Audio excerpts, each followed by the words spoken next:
Hi, I'm Tim. Welcome to our channel and thanks for logging on. If you enjoy these videos, do me a favor and subscribe to our YouTube channel right here at Watchbox Reviews. I would really appreciate it and I promise to update daily. If you love this watch, you can see it and you can purchase it on our website, thewatchbox.com. From the first I saw of the late 2018 Breitling Premier collection, it was a late year debut as a series. There was only one watch in the line that I wanted to try for my lonesome. Not for a video, not for a review, but for me.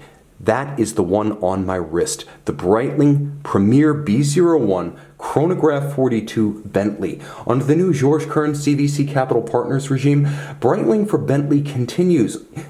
Current since 2002, never discontinued or put on hiatus.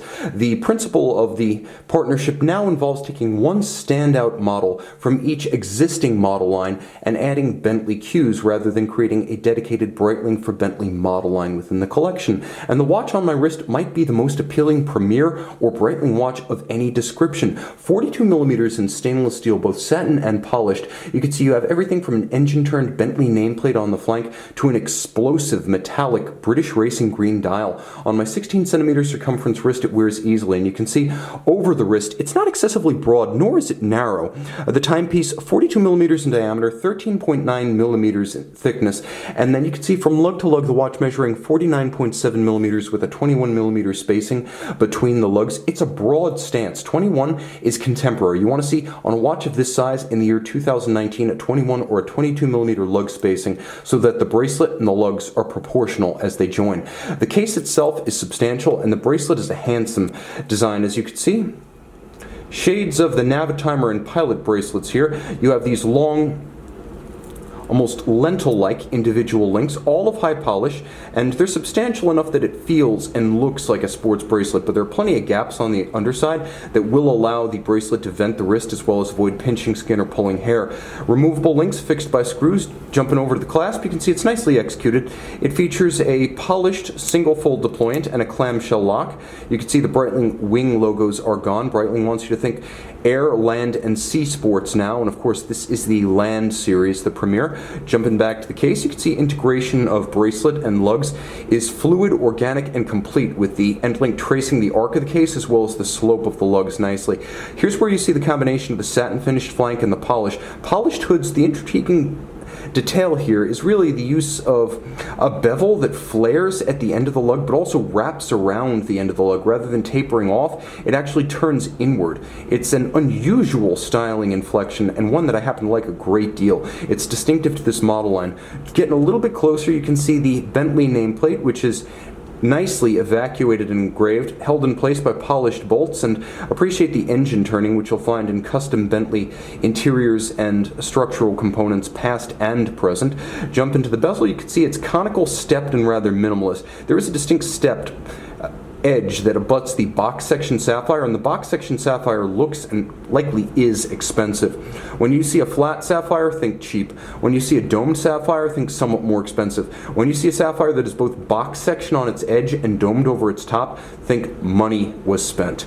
And certain enough, it was spent across this dial, as we have beautiful black filled polished indices, hand applied. These are not printed dial features. Outboard there is a tachymeter scale, so this is a motorsports watch. You can gauge the speed of an object, a very fast object, over a standing kilometer or mile. The dial is a sensational sunburst green that is just diabolical to catch on camera. I think I can show it almost good effect here, but it transitions between almost a Kelly metallic green and black. Tone-on-tone registers, that's Breitling design language for in-house caliber. There is a date window at 6 o'clock. The B01 in-house caliber has been modified for a twin register layout, so it's vintage inspired. The watch features vintage-inspired faceted rectangular chronograph pushers.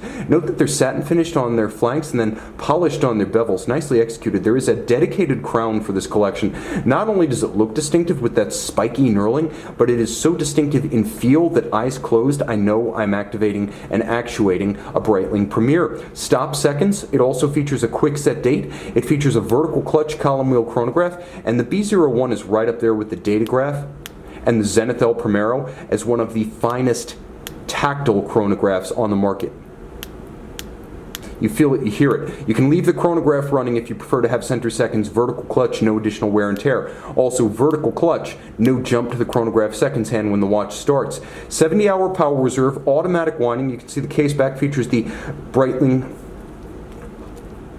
and Bentley Collaboration advertised in a sort of silk-screened metallic just underneath the sapphire display caseback. Display caseback's also a signature of the new Georges Kern regime. You can see the column wheel interacting with its levers. All of it's nicely finished. The B01 is a good-looking movement. It's a shame we've seen so little of it since it bowed back in 2009. 41 jewels, COSC certified Swiss chronometer. It's got all the toys. The watch 100 meters water resistant, though it is the land sports watch in the collection, and assuredly you're going to enjoy your Bentley high and dry. Nevertheless, this is a watch equally appropriate for enjoying the Grand Prix at Monaco, or perhaps falling off one's yacht after the party. So the timepiece, quite simply the most desirable of the Premiers. Objectively, I'm calling this one the best. See it and make it yours on the Watchbox. Breitling Premier